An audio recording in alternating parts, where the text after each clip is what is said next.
on this Flamey Back of the Wind once again.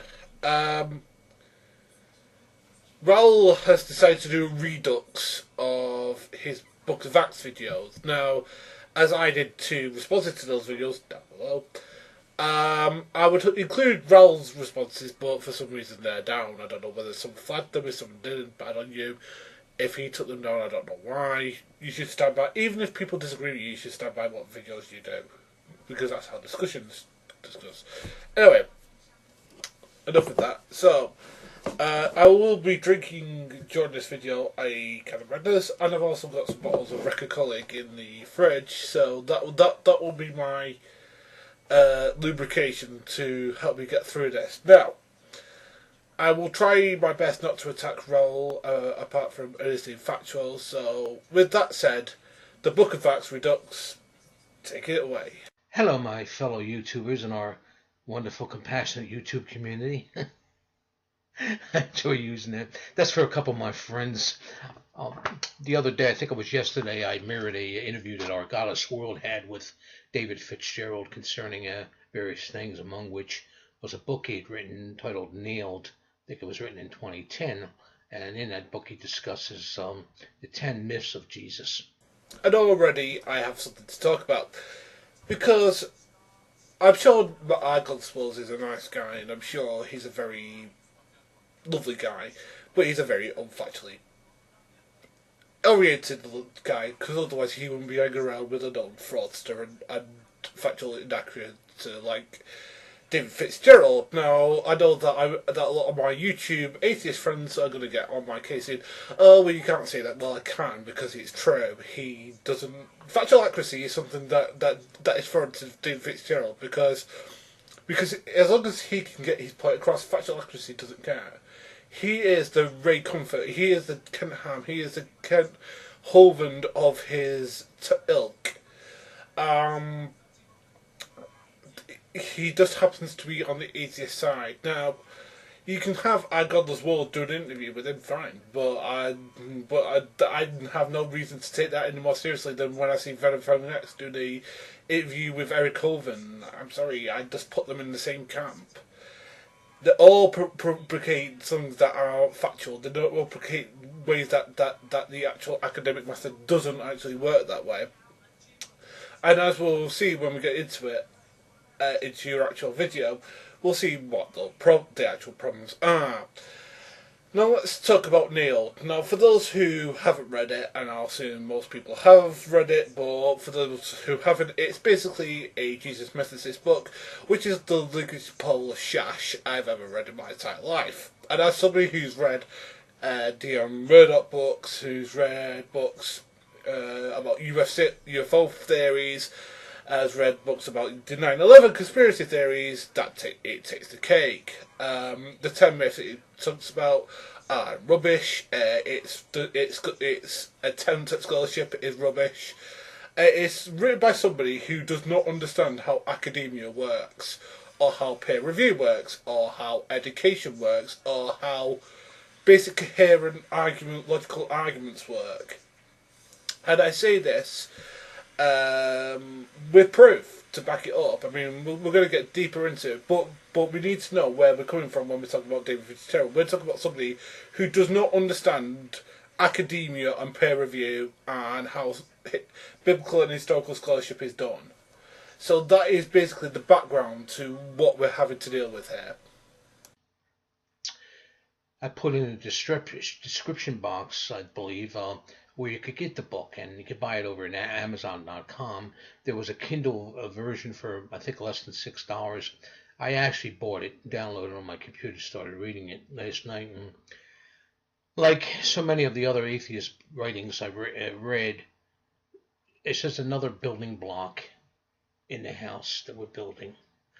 And things in the book in the very beginning kind of jumped out at me, particularly because of what I had been discussing in what some people may describe as a debate. I just call it something else regarding the Book of Acts and comparing it with the Book of with Caesar's. I'm going to show you. I'm going to in the next segment. He's talking about, if you've not seen the two videos, which I will link down below again, about our discussions about, because he took the videos down, I can't really link to his, but I'll link to my responses, to him comparing the Book of Acts to the more diaries of Julius Caesar, and me seeing that you really can't compare the two. Now, again, he's provided no scholarship that should be the case, but again, he's going to prevent pseudo scholarship. That's the case. Now, I know people are going to say, well, you shouldn't really. He was right, you were wrong. No, I'm right. You're taking something written in the Mediterranean that was written by scribes by somebody who's a war general for the biggest empire in the known world, comparing it to something written in the Middle East, written by people who are trying to tell a historical retelling of a man. There is a difference there. One was being kept so that the Senate wouldn't be cross. The other was being told so that the people who were Christians could have something that they could relate to and read. Just like the Jewish Talmud, or if you want, what we call the Old Testament. So basically, the Christians wanted something like that. Again, do you know nothing about the conditions of which the scholarship, the New Testament was written, and especially the Gospels?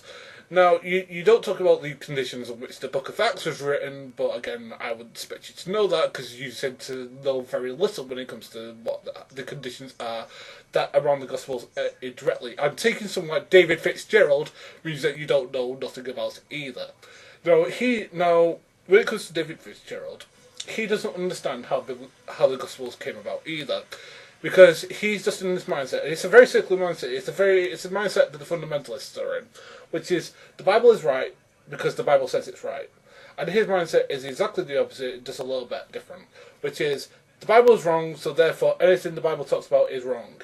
It's a circular argument. You can't really argue against it because again, it's a circular argument. You can't really.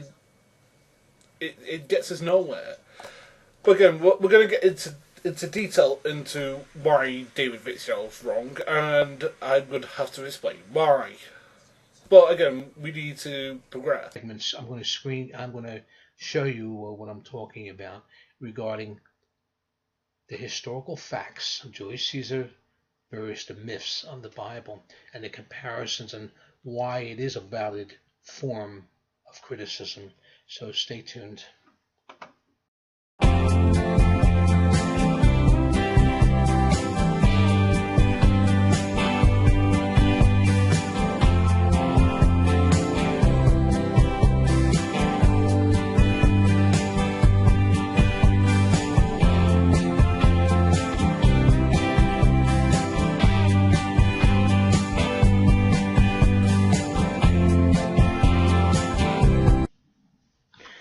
This is from the David Fitzgerald book I mentioned, the Kindle book. Now this is in the first part of it where I think it's called Myth Number 1, yeah. Okay. And I believe he's taking a quote from this person here. But anyway, Jesus versus Julius Caesar. For instance, historian Richard Carrier... Factual error by David Fitzgerald, number 1. Richard Carrier is not a historian. He has a PhD in, I believe it's classical and history somewhere. He doesn't hold any university or college position, so therefore he's not a historian. He's a pseudo-historian. Actually, historians actually hold a university place. They actually hold, some matter, and they have to go through peer review. Richard Carrier has never been peer reviewed. Sorry, you can dispute this all you like, Raoul. It's just a basic fact. He hasn't been peer reviewed. The only peer review I've ever seen of his work has been from the Freethought Blogs people, or that secular thing that he's a member of, which is about as far from peer review as anything can get. Now, I want the atheists in my audience to imagine this happening, and actually I imagine that this probably does happen. Imagine there was a Christian college out there somewhere that they didn't put out to peer review, put out a scientific paper out there, let's say it was called something like the creation story and the evolution of whales, where it talks about how whales come out of the water, went back in, and why they have legs, basically. Some of them had legs. Imagine if that happened and they didn't put it up to peer review. You'd be a teensy-weensy bit suspicious of why, wouldn't you? And you probably wouldn't really take anything that was said in that book really that seriously. Well, this is the sort of thing that Raoul is taking seriously. Because this is the sort of scholarship, I use scholarship like this, that we're having to deal with here. Now, let me explain to you, Raoul, why this is wrong. Richard Carrier is not a scholar. He is somebody who thinks that calling somebody insane is a legitimate academic way of debating. Thinks that avoiding the facts when and thinks personal attacks are a way of disputing a point. Whenever you're in academia, it doesn't matter whether you hate the person you're talking to. You should always address the argument, not the person doing the arguing. It doesn't matter what your opinion is. It matters what their argument is. They could be the most lucid, rational person in the world, but if they've said something stupid, they said something stupid, and you should fight them on that ground. On the other hand, if the person's, batshit insane, likes to paint themselves blue in the weekend and dreads like a fairy, it doesn't matter if they provided a cohesion things that has gone through and been peer reviewed. This is the problem with your approach, Raoul. You don't seem to understand that this is not special pleading. This is basically how academia works. I used Richard Carrier in my arguments, as some people said he wasn't peer reviewed, which is funny. But anyway, Richard Carrier is pointing out the problems with the Christian apologist Douglas Giveit's, I think it's how you pronounce his name, Giveit's claim that the evidence for Jesus' resurrection meets the highest standards of historical inquiry and is as certain as Julius Caesar's crossing of the Rubicon in 49 BCE. And as a Christian apologist years ago, I used to use the same thing. I used to say there was more evidence for a Jesus than for a Julius Caesar. Well, I look back now and then, and there's claims, and I just want to shake my head in shame. Going on, Carrier notes that, quote, "Well, it is common in Christian apologetics throughout history to make absurdly exaggerated claims, and this is no exception." And he goes on to compare the evidence for both events. And as far as exaggeration goes, I've actually quoted some antagonist to the Christian religion from the very early beginnings, the 2nd century, Celsus, Marcion, and others who said these people really were good for exaggerating. I'm keeping this up so you can read it as we read along. First of all, we have Caesar's own account. And this is lie number 2. We don't have Caesar's own account. We have something that was written for him by a scribe. Caesar didn't record any diaries, he had them recorded for him. He was a military general and was probably busy most of the time. This was written by a scribe, and most people who know anything about Julius Caesar's actual writings know that this is true, and this was true for most of the modern world, that people had things written for them. They mostly didn't do it themselves unless they were actually a writer, and that was very few and far between, even in the imperial elite in Rome. So this is what this is the problem with someone like Richard Carrier. He doesn't understand how Julius Caesar works, nor that he didn't write a single word of his war diaries. In contrast, we have nothing written by Jesus, and we do not know who really wrote any of the Gospels. This is lie number 3. We know things about them. Well, again, this is what we can discern about them. It doesn't matter who they were. It matters what they were. Again, it's okay. It would be a bit suspicious if it was a Roman citizen, but it weren't. It was by fight for Jews. Namely, the person who wrote John was probably John, because he was a writer. The person who wrote Luke also wrote Acts, was a Greek-speaking Jew. I know that you're going to dispute that, but you're a wrong guy, right? Because frankly, he has enough Judaism knowledge in there. Mark was written by a Jew, Matthew was written by a Jew. So we have 4 Jews writing about a reforming person in their religion. That's what we have. What you have in Julius Caesar is somebody keeping a record of a war to make sure that the Senate isn't very unhappy, because guess what they were doing? Well, they were funding a war.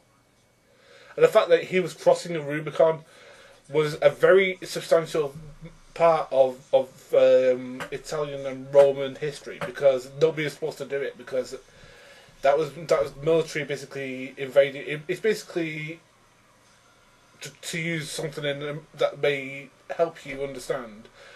It'd be like the U.S. Army invading Washington D.C. It's basically that level of intrusion. So Raoul, this is why you should never listen to what Richard Carrier says. Listen to what an impartial person says, somebody who's actually been through the peer review method, and actually listen to what somebody who knows about Julius Caesar says. Because I can tell you this for now: Richard Carrier doesn't know fuck all about what Julius Caesar wrote, did, or anything. An actual historian who knows about Julius Caesar corrected him at least twice on this. If you've ever read anything by Tim O'Neill, which I know you must have to read by stuff by Fitzgerald, then you know what the problem is here. And yeah, being intellectually honest is when you admit your mistake and somebody shows you where you're wrong, you admit that mistake.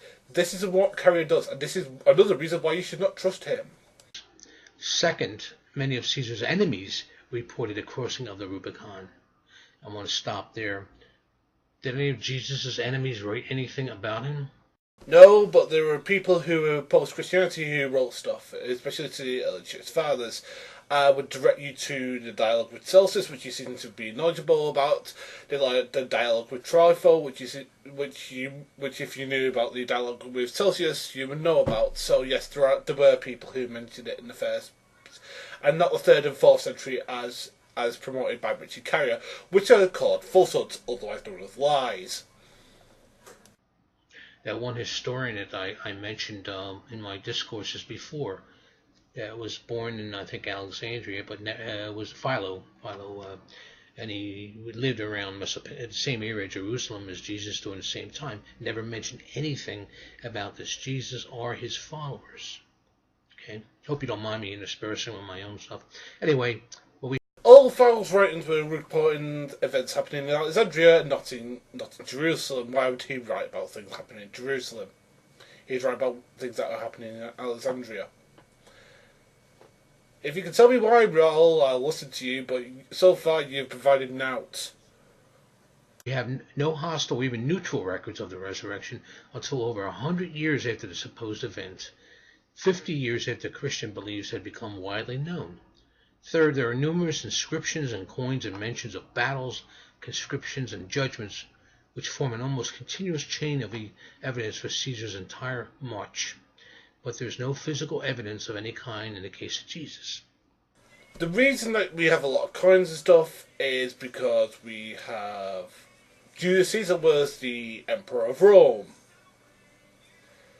And we do not have coins that the passing of the Rubicon. We have two reports of it. I'm trying to remember that. We have one where he talks about the actual crossing, and we have the Roman reports of him doing the crossing. Those are two things. So again, you could. Again, I disagree with what Goulet said, but again, if you actually understood why it's bad to make the comparison. Fourth, almost every historian of the period reports the Rubicon crossing, including the most prominent of the Roman age, Suetonius, Appian, Cassius Dio, and Plutarch. This Suetonius, by the way, I believe the Christians try to use as a historical source for their Jesus, and we've destroyed that argument. Actually, you haven't destroyed that argument, Raoul. You haven't destroyed any of the sources that people bring up. Like I brought up Josephus and Tacitus to you, and you've not destroyed them. Nobody's destroyed them. The first I heard was Deity 3D basically shouting at me saying that they're not sources without any proof. She basically stated her own opinion and didn't use any sort of scholarly opinion. Now, I could produce sources that back my side up, which say that they are reliable sources. Now, people do not dispute that people have messed with Josephus, but people say that the piece with Jesus in it is actually factually accurate. And people like, let's call him what he is, Tim O'Neill, who destroyed David Fitzgerald's book in his review of it, and he's an atheist. So he has no reason to back me up, but he does completely here. That again, Richard Carey and David Fitzgerald don't care about the facts; they just care about promoting their own bullshit ideas. Let's continue. He said he never mentioned anything about a Jesus. Going on, moreover, these scholars have shown proven reliability since a great many of their reports on other matters have been confirmed with material evidence and other sources. In addition, they all quote and name many different sources, showing a wide reading of the witnesses and documents, and they consistently show a desire to critically examine the claims for which there's any dispute.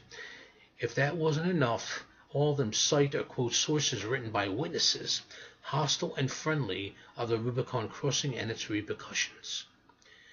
And when he talks about the hostile ones, I think he's talking about the enemies that were vanquished by the Romans. Carey goes on to say, but not a single historian mentions the resurrection until the 3rd and 4th century. Technically, no. The 3rd century, possibly with Josephus, but that's 200, about 3rd century. But then you go earlier than that, and you get the dialogue with Trypho, you get the dialogue with Celsius, where they talk about it. So that's wrong there.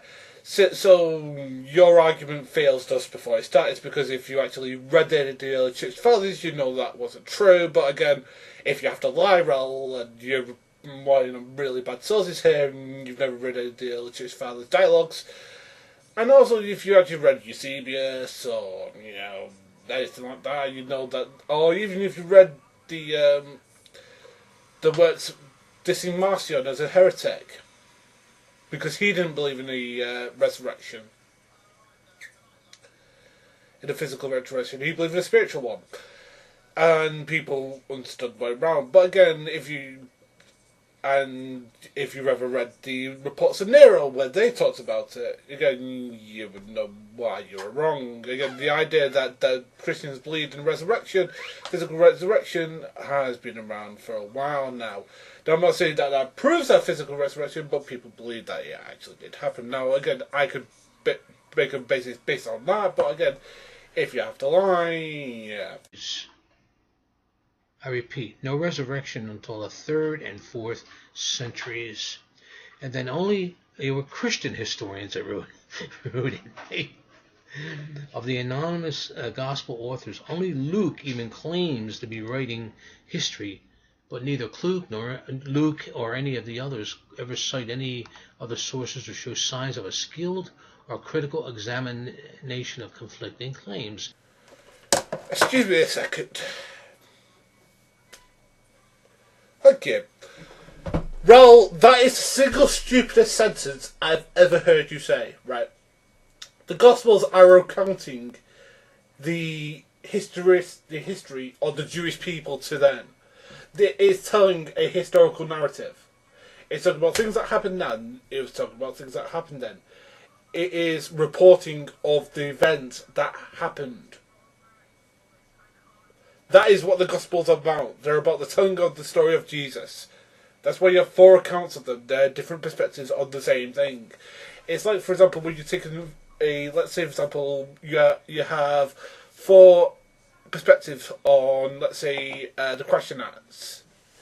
You have the Jewish perspective, you have the Nazi perspective, you have the German person's perspective, and you have people who maybe just journalists at the time perspective. Those are 4 different perspectives. And that's what you have in the Gospels. You have 4 different perspectives on the same events. I don't even know what I'm supposed to say to this stupidity. And this is what I attempted to do in my attack on the Book of Acts. To show whoever wrote it, we're embellishing, it's all. So they're embellishing. There were things in there in speeches and all were identical, and some apologists tried to say, well, these things were passed down. Sure they were, just like wind going on. I never said they were passed down, Raoul. I said that you didn't understand where they came from, which is true, you don't. What you said about them was factually inaccurate. You said that it was pure myth, which is not true. You said that most scholars said there's pure myth, which isn't true either. And so far, the people you've produced to combat that are 3 pseudo scholars and Bart Ehrman, who disagrees with you. You've not presented any legitimate scholar who agrees with you. Now, there are disputes about the Book of Acts, but nothing like what you are saying. When I corrected you, you said, "Oh, well, you're just stupid, you're an idiot, you're this, that."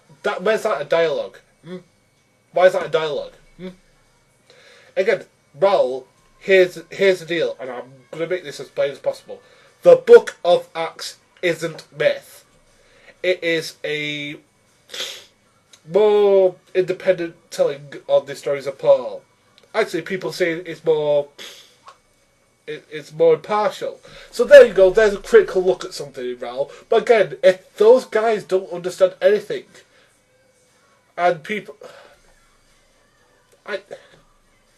just carry on. None have any literature or scholarship to their credit that we can test for their skill and accuracy. Their actual identities are completely unknown and are overtly declared a bias towards persuading new converts.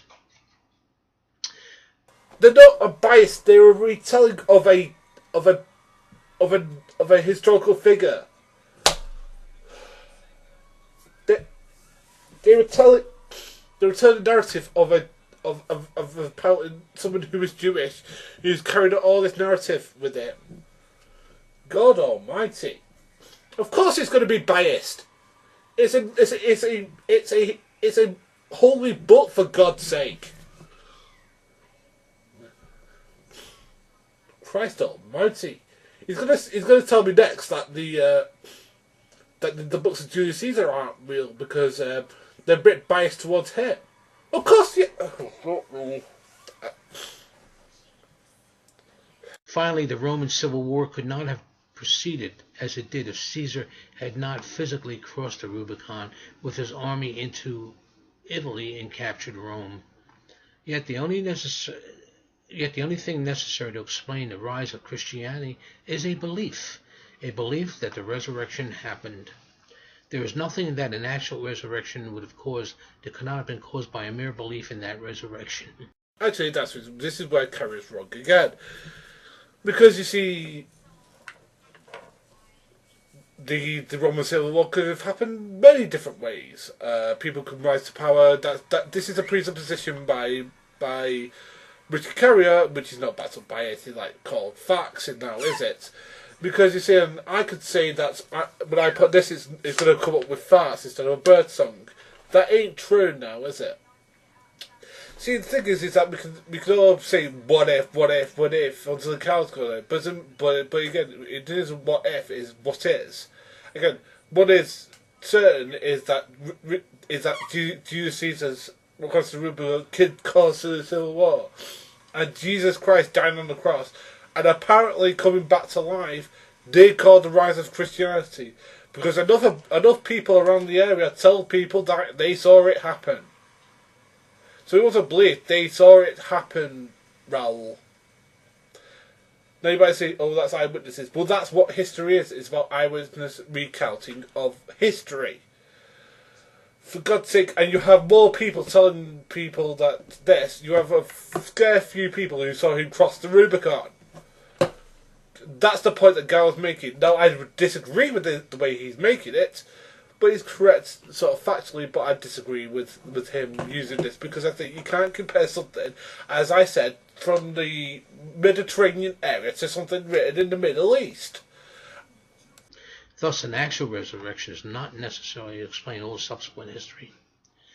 Unlike Caesar's crossing of the Rubicon, Carrier concludes that while we have many reasons to believe that Caesar crossed the Rubicon, all of them are lacking in the case of the resurrection. And last quote, in fact, when we compare all 5 points, we see that in all 4 of the 5 proofs of an event's historicity, the resurrection has no evidence at all. And in that one proof that it does have, it has not the best, but only a worse kind of evidence. A handful of biased, uncritical, unscholarly, unknown second-hand witnesses. Indeed, you really have to look hard to find another event that is in worse condition than this as far as the evidence goes. And this, By that incredulity, Socrates didn't exist because the only person who wrote about him was his student Plato. There, Raoul.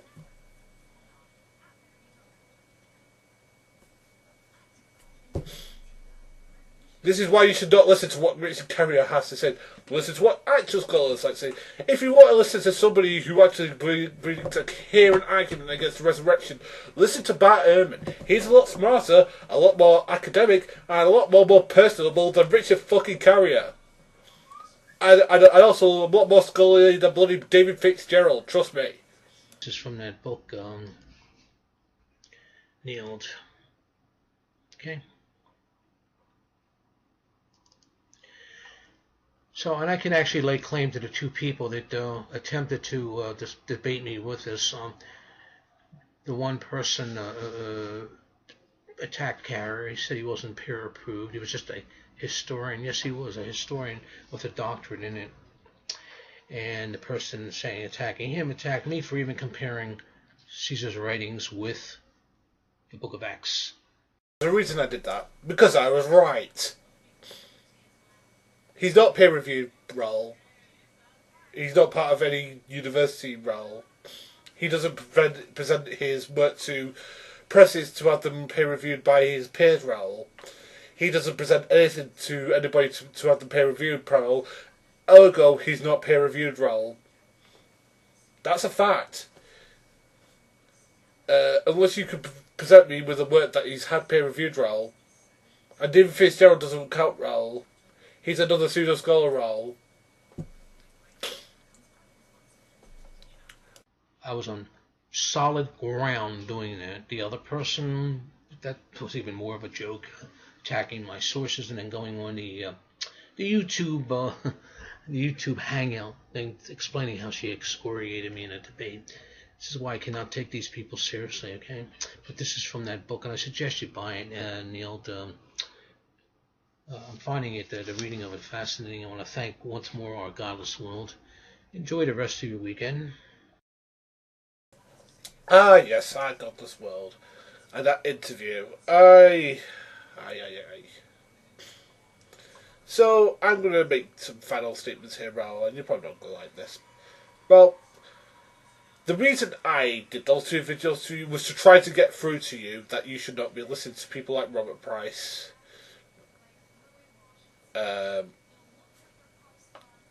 David Fitzgerald, Richard Carrier, because they're not academics, they're not peer reviewed, and your claim that they were is wrong and factually, provably wrong.